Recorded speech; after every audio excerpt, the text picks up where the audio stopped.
दोस्तों, भारत में डॉक्टरों को भगवान का रूप माना जाता है क्योंकि वह दूसरों का जान बचाते हैं और जब डॉक्टर ही संकट में हो तो उसे कौन बचाएगा। अभी वही हो रहा है कि हमारी डॉक्टर बिटिया संकट में है, इंसाफ की गुहार लगा रहा है और उसे इंसाफ नहीं मिल रहा है।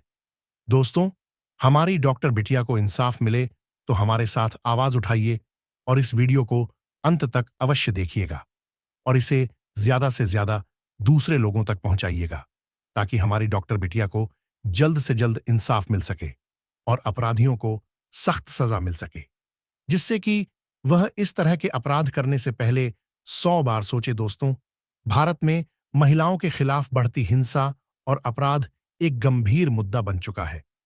दोस्तों, कोलकाता में घटित एक शर्मनाक घटना ने फिर से इस तथ्य को उजागर किया है कि महिलाओं की सुरक्षा के लिए उठाए गए कदम अभी भी अपर्याप्त हैं।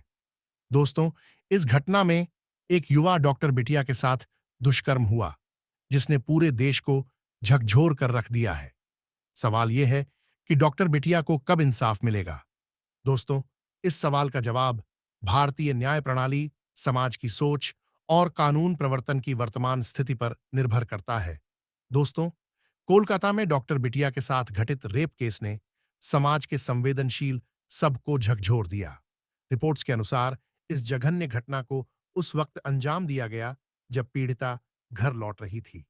अपराधियों ने न केवल उसके साथ बलात्कार किया, बल्कि उसकी मानसिक और शारीरिक स्थिति को भी बुरी तरह से नुकसान पहुंचाया।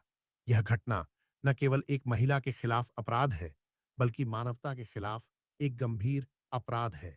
दोस्तों, इस मामले में कई सवाल खड़े होते हैं। पहला सवाल यह है कि अपराधी कैसे इतनी आसानी से अपने नापाक इरादों को अंजाम देने में सफल रहे।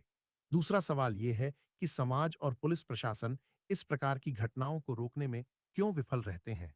और तीसरा सवाल यह है कि आखिर डॉक्टर बिटिया को इंसाफ कब मिलेगी और दरिंदों को कौन सी सजा दी जानी चाहिए।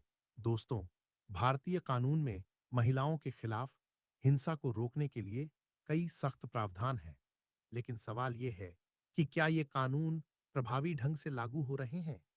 क्या पुलिस और कानून प्रवर्तन एजेंसियां इस प्रकार के मामलों में तुरंत कार्रवाई करती हैं। दोस्तों, डॉक्टर बिटिया के केस में भी यही सवाल उठता है कि क्या पुलिस ने इस मामले को गंभीरता से लिया, या फिर यह मामला भी अन्य मामलों की तरह फाइलों में दब कर रह जाएगा। पुलिस की भूमिका इस प्रकार के मामलों में अत्यंत महत्वपूर्ण होती है। पीड़िता को समय पर न्याय दिलाने के लिए आवश्यक है कि पुलिस त्वरित कार्रवाई करे, अपराधियों को गिरफ्तार करे और उन्हें कठोर सजा दिलाने के लिए अदालत में मजबूती से पेश करे। लेकिन अक्सर देखा गया है कि पुलिस की सुस्ती और समाज की उदासीनता के कारण इस प्रकार के अपराधियों को सजा मिलने में देरी होती है। भारतीय न्याय प्रणाली में न्याय मिलने में अक्सर समय लगता है। इसमें कोई शक नहीं कि हमारे देश की न्याय प्रणाली में कई कमजोरियां हैं, जिनके कारण पीड़ित को न्याय मिलने में देरी होती है। इस केस में भी यही चिंता है कि डॉक्टर बिटिया को न्याय मिलने में कितना समय लगेगा। भारतीय न्याय प्रणाली में अदालती प्रक्रियाओं की धीमी गति, लंबित मामलों की बढ़ती संख्या और न्यायाधीशों की कमी के कारण इस प्रकार के मामलों में देरी होना आम बात है।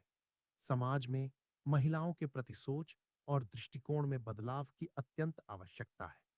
जब तक समाज महिलाओं को समान अधिकार और सुरक्षा प्रदान नहीं करेगा, तब तक इस प्रकार के अपराध होते रहेंगे। समाज को यह समझना होगा कि महिलाओं के खिलाफ हिंसा किसी एक व्यक्ति के खिलाफ नहीं, बल्कि पूरे समाज के खिलाफ अपराध है।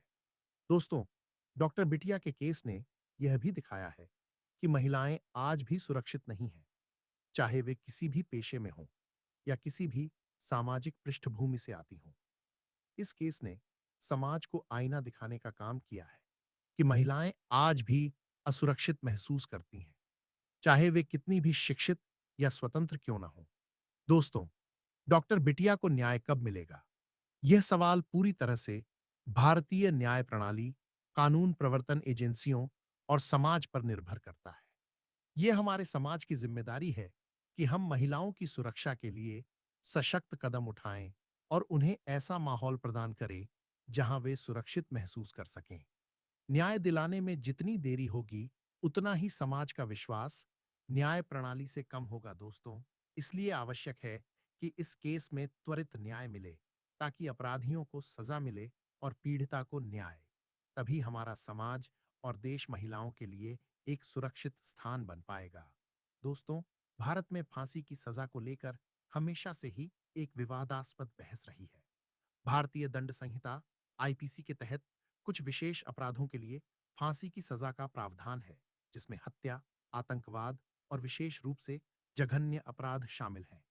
बलात्कार, विशेषकर जब यह हत्या या गंभीर शारीरिक और मानसिक प्रताड़ना के साथ हो, उन अपराधों में से एक है जिसके लिए भारतीय कानून में फांसी की सजा दी जा सकती है।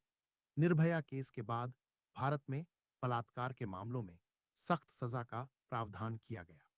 निर्भया केस ने देश को इस हद तक झकझोरा कि सरकार ने बलात्कारियों के खिलाफ कड़े कानून बनाए और इस प्रकार के जघन्य अपराधों के लिए फांसी की सजा को भी शामिल किया।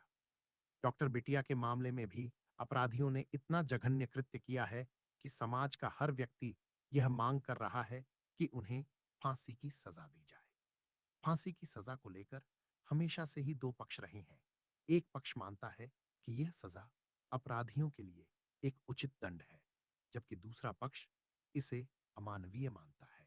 लेकिन जब हम डॉक्टर बिटिया जैसे मामलों को देखते हैं, तो हमें यह सवाल खुद से पूछना चाहिए कि क्या इस प्रकार के अपराधियों के लिए कोई और सजा उचित हो सकती है? जब कोई व्यक्ति इतनी अमानवीयता के साथ एक निर्दोष महिला के साथ बलात्कार करता है, तो उसके कृत्य को किसी भी तरह से क्षमा नहीं किया जा सकता। ऐसे व्यक्ति न केवल समाज के लिए खतरा होते हैं, बल्कि वे मानवता के खिलाफ भी एक बड़ा अपराध करते हैं। ऐसे अपराधियों को समाज में रहने का कोई अधिकार नहीं होना चाहिए। फांसी की सजा ऐसे मामलों में अपराधियों के लिए उचित दंड के रूप में देखी जा सकती है। यह सजा न केवल पीड़िता और उसके परिवार को न्याय दिलाने का काम करती है, बल्कि समाज में एक कड़ा संदेश भी भेजती है कि इस प्रकार के जघन्य अपराधों के लिए कोई माफी नहीं है। दोस्तों, दरिंदों को कौन सी सजा होनी चाहिए? कमेंट बॉक्स में बताइएगा।